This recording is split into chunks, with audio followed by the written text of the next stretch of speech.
অনুষ্ঠানের বিশেষ অতিথি খোয়াই মহকুমা শাসক সুশ্রী আমি সিস্টেম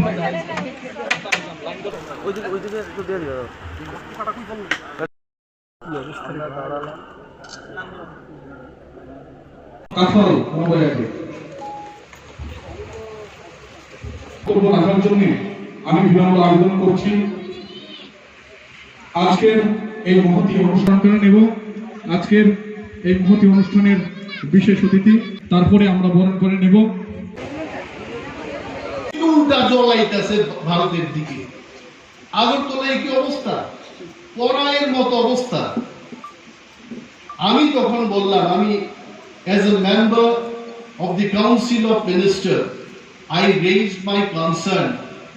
দমকল বসিয়ে এটা হবে না। দমকল বসালার জলটা ঠেলা দেবো, জল আবার চলে আসবে। That is not the solution. সলিউশনটা হচ্ছে আমাদের ত্রিপুরার বিশাল বনাঞ্চলে যেভাবে বন ধ্বংস হচ্ছে, এটাকে রক্ষা করতে হবে। যত গাছ লাগাবে তত ফ্লাড কম হবে, তত জল, ভালো জল পাবো। নদীতে সারা বছর জল থাকবে। আপনারা জানেন আগরতলা শহরে শীতকালের সময় জলের অভাব হতে শুরু করেছে। কেন? কারণ পাহাড় থেকে এই যে চুয়ায়া যে জলগুলো আসে, এই জলটা আর আসে না। কারণ মানুষ খালি গাছ কাটতেছে, ফার্নিচার তৈরি করতেছে।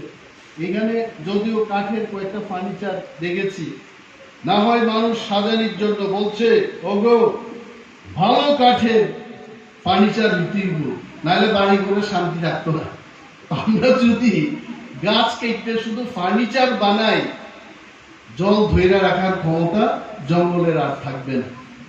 এরা আসলে এই যে প্রচার, এই প্রচারটা আমি জানি না আজকের একটা ছোট্ট মঞ্চ থেকে আমরা যদি বলি, এটা কত হাজার মানুষের কাছে যাবে আই ডোন্ট নো। তবে উদ্যোগ খোয়াই পৌরসভা গ্রহণ করেছে, আই ওয়েলকাম ইট। এটা সারা রাজ্যেই হবে। খোয়াই তো আমারও শহর। আমি ডিএম চাঁদনী চন্দ্রনজিকে বললাম, আরে যে জায়গায় আমরা প্রোগ্রামটা করি, এখানে তো জ্যোতি সিনেমা হল, এখানে জ্যোতি সিনেমা হল ছিল, ওই সুমিত্র চ্যাটার্জির বাড়ি এখানে। আমরা তো ছোটকালে এখানে সব এই ইটের এগুলো শুধু বসানো, নতুন নতুন।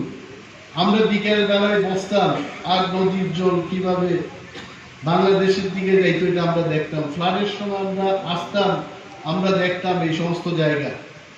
বাংলাদেশের রেলের আওয়াজ শোনার জন্য আমরা পুরান বাজার যেতাম। এই এলাকাটা তো আমারও এলাকা, এবং আমি চাই এই এলাকা সুস্থ থাকুক, ভালো থাকুক, পরিবেশের দিক থেকে ত্রিপুরার শীর্ষস্থানে থাকুক খোয়াই পৌরসভা। এটা আমার সর্বদা এই কামনা থাকবে।